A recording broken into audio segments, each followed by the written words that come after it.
Baru-baru ini viral sebuah video amatir singkat yang menarasikan bahwa gunung emas sudah ditemukan di Kongo. Kongo sendiri merupakan suatu negara di bagian tengah sampai barat benua Afrika. Nama resmi negaranya adalah Republik Demokratik Kongo.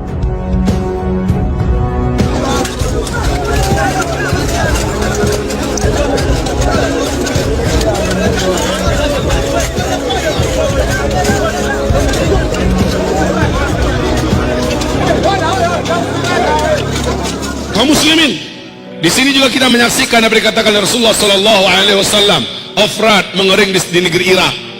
Apabila dia mengering, akan ketemu nanti gunung emas, kata Rasulullah. Tidak akan terjadi kiamat sampai sungai Efrat mengering terlebih dahulu. Sejak 2014, bulan Maret 2014, apa yang dikatakan oleh NASA Amerika di New York Times pada tanggal 12 Februari 2013 jadi kenyataan bahwa sungai Efrat mengering di 2014. Sampai hari ini sungai Efrat sudah tidak lagi berair sedikit pun. Ternyata New York Times sudah mengumumkan di 2013 tanggal 12 Februari bahwa sungai Efrat menurut NASA sudah susut airnya, mengurang airnya 60%. Kata mereka 2014 sungai Efrat kering total. Kering sudah sekarang 100%. Sungai terbesar di Timur Tengah itu ada 3, Nil, Tigris dan Efrat.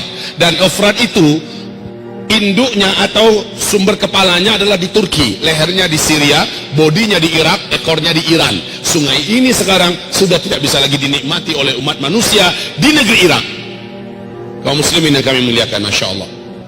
Dan apa yang dikatakan oleh George Bush membuktikan hadis Nabi. Nabi mengatakan tidak akan terjadi kiamat sampai mengering terlebih dahulu sungai Efrat. Keringnya sungai Efrat akan menyebabkan munculnya atau ditemukannya gunungan emas yang ada di negeri Irak, yang menjadikan kaum lelaki di muka bumi ini akan berlomba-lomba ke sana untuk memperebutkan gunung emas tersebut, dan mereka berperang. Dalam setiap 100 orang yang berperang akan terbunuh 99, satu yang tersisa hidup dari 100 orang. Setiap mereka berkata, semoga satu orang yang bertahan hidup itu sayalah orangnya. Di hadis yang lain, Nabi mengisyaratkan ketidaksukaannya kalau umatnya ikut berperang di sana demi memperebutkan gunung emas tersebut. Ibadah Allah yang kami muliakan, sungai Efrat sudah kering. Dan ini tidak bisa ditutup-tutupi. Juga tidak bisa direkayasa keringnya sungai Efrat. Dan George Bush, masih ingat George Bush? Mesti. Siapa makhluk ini, Pak? Presiden Amerika Serikat sebelum diganti oleh Barack Obama berpidato dengan penuh semangat di depan gedung putihnya dan berkata, satelit kita telah menangkap potensi emas yang sangat besar di negeri Irak. Amerika Serikat selaku polisi dunia akan memastikan emas tersebut aman dari tangan-tangan para penjahat-penjahat yang tidak bertanggung jawab. Setahu kita yang penjahat itu siapa? Kaum muslimin, subhanallah, hadis Nabi sudah jadi kenyataan. Kalau nggak sekarang, zamannya kapan lagi? Saya bertanya, kalau nggak sekarang, zamannya kapan pernah sungai Efrat kering total seperti sekarang? Dan sudah berapa tahun? Sejak 2014 loh. Sudah berapa tahun?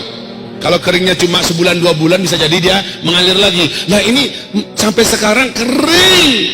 Dan ada yang unik. Kenapa bulan Maret, bulan April 2014 135.000 pasukan darat Amerika Serikat yang berserakan di seluruh negara-negara Teluk tidak jadi ditarik oleh Barack Obama ke Amerika, padahal membiayai mereka sudah tidak sanggup lagi Amerika, tapi tetap dipertahankan di Timur Tengah.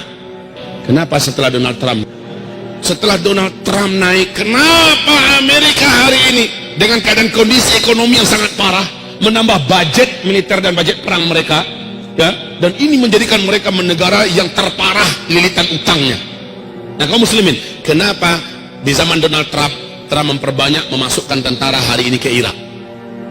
Ditambah lagi dari 5.000, 10.000, 20.000 terus ditambah. Bapak tahu rahasianya? Benar kata Rasulullah, ketika sungai Efrat mengering akan ditemukan gunung emas. Laki-laki yang ada di muka bumi dari berbagai negara berdatangan membawa senjata-senjata mereka ke sana.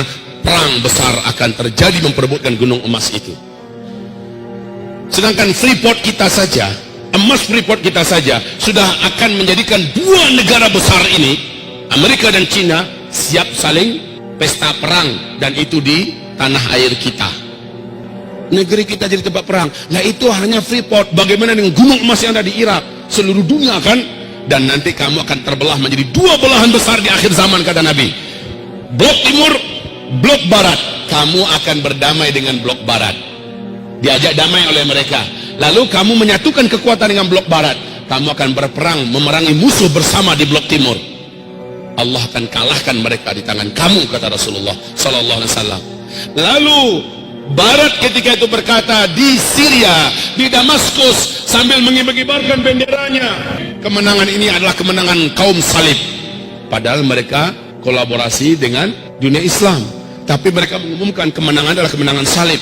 Maka terjadilah perang antara kalian dengan barat, dan Allah menangkan kalian. Perang itu dikenal oleh dunia barat dengan sebutan di kitab Taurat, di kitab Injil dengan perang Armageddon. Kalau dalam hadis disebut dengan Malhamah Al-Kubra. Dan itu terjadinya nanti di Syam, tepatnya di Syria, Ghutah, A'maq, dan Dabiq. Kaum muslimin yang kami muliakan, hari ini kita melihat arah dunia menuju ke situ. Arah dunia sekarang sedang menuju kepada perpecahan dan peperangan besar.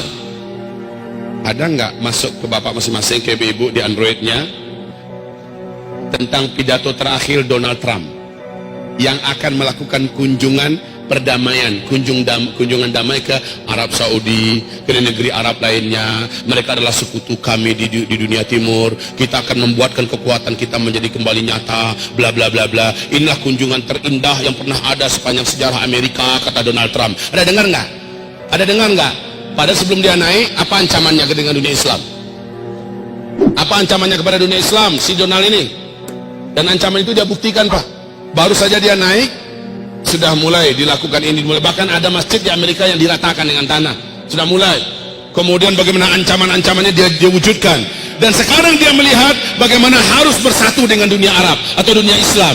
Maka lihat, hadis Nabi akan jadi kenyataan. Kamu akan diajak berdamai oleh Rum, dalam hal ini Amerika dan Eropa. Lalu kamu akan memerangi musuh bersama di blok timur, yaitu Rusia, China, India, Iran, dan semua kekuatan blok timur akan perang besar melawan blok Islam dan Barat. Kaum muslimin, lihat, sebentar lagi, kalau sudah begitu kenyataannya, lalu di fase keempat ini, apa yang harus kita lakukan, wahai para pemuda? Apa yang harus kita buat, wahai generasi muda? Ibu-ibu, apa yang harus ibu lakukan? Sementara kata Rasulullah, yang paling panjang umurnya adalah ibu-ibu. Dalam artian apa? Di fase keempat yang paling banyak tersisa hidup itu kaum ibu-ibu, Bu. Di mana laki-laki jumlahnya 1 berbanding 50. Pada kemana kita semua? Sudah di alam barzakh. Semoga saja kita lagi cerita nanti di taman surga sambil menunggu kiamat. Taib kaum muslimin, ini akhir zaman. Di masa ini akan banyak kejadian-kejadian yang luar biasa. Dan di masa ini memang kaum lelaki yang paling banyak berpindah ke alam barzakh.